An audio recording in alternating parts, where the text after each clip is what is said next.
In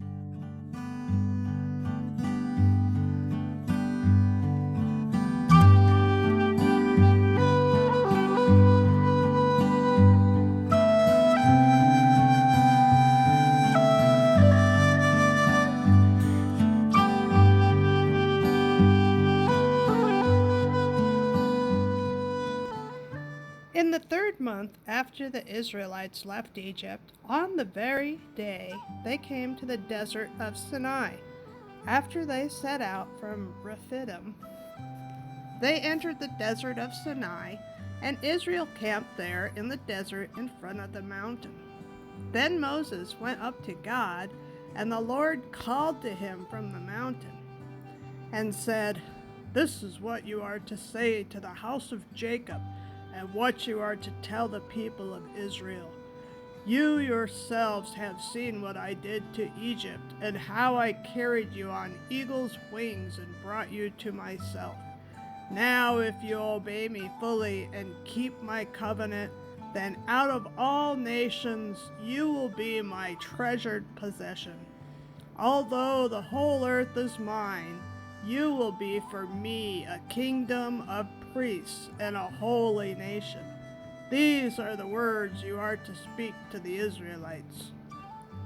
So Moses went back and summoned the elders of the people and set before them all the words the Lord had commanded him to speak. The people all responded together, "We will do everything the Lord has said." So Moses brought their answer back to the Lord. The Lord said to Moses, "I'm going to come to you in a dense cloud, so that the people will hear me speaking with you and will always put their trust in you." Then Moses told the Lord what the people had said. And the Lord said to Moses, "Go to the people and consecrate them today and tomorrow.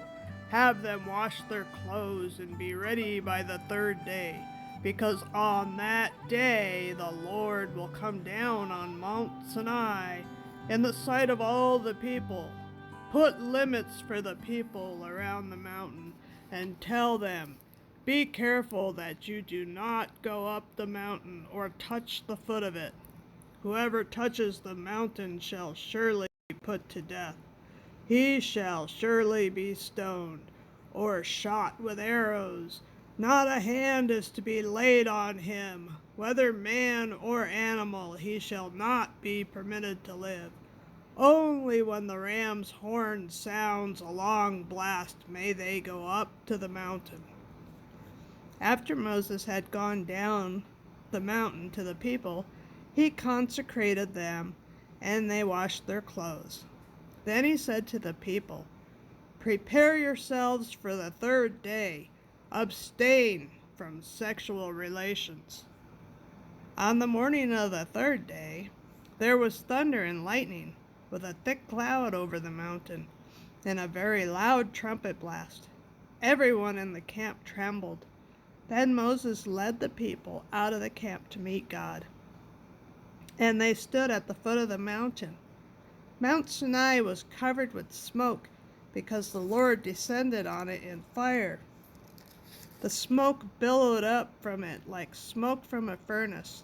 The whole mountain trembled violently, and the sound of the trumpet grew louder and louder. Then Moses spoke, and the voice of God answered him. The Lord descended to the top of the Mount Sinai and called Moses to the top of the mountain. So Moses went up, and the Lord said to him, "Go down and warn the people, so that they do not force their way through to see the Lord, and many of them perish.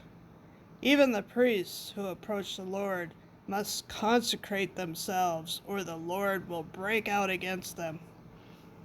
Moses said to the Lord, "The people cannot come up Mount Sinai because you yourself warned us. Put limits around the mountain and set it apart as holy." The Lord replied, "Go down and bring Aaron up with you. But the priests and the people must not force their way through to come up to the Lord, or he will break out against them." So Moses went down to the people and told them. And God spoke all these words. I am the Lord your God, who brought you out of Egypt, out of the land of slavery. You shall have no other gods before me. You shall not make for yourself an idol in the form of anything in heaven above, or on the earth beneath, or in the waters below.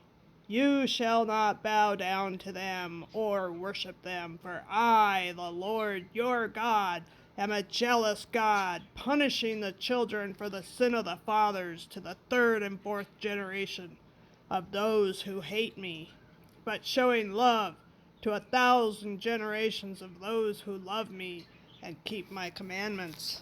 You shall not misuse the name of the Lord your God, for the Lord will not hold anyone guiltless who misuses his name. Remember the Sabbath day by keeping it holy. 6 days you shall labor and do all your work, but the seventh day is a Sabbath to the Lord your God. On it you shall not do any work, neither you nor your son or daughter, nor your manservant or maidservant, nor your animals, nor the alien within your gates.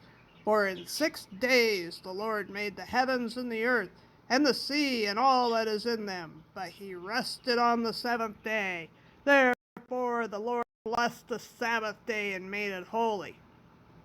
Honor your father and your mother, so that you may live long in the land the Lord your God is giving you.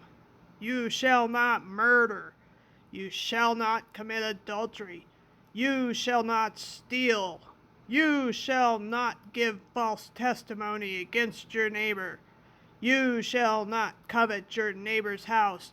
You shall not covet your neighbor's wife, or his manservant or maidservant, his ox or donkey, or anything that belongs to your neighbor. When the people saw the thunder and lightning and heard the trumpet and saw the mountain in smoke, they trembled with fear. They stayed at a distance and said to Moses, "Speak to us yourself, and we will listen, but do not have God speak to us, or we will die." Moses said to the people, "Do not be afraid. God has just come to test you, so that the fear of God will be with you, to keep you from sinning." The people remained at a distance while Moses approached the thick darkness where God was.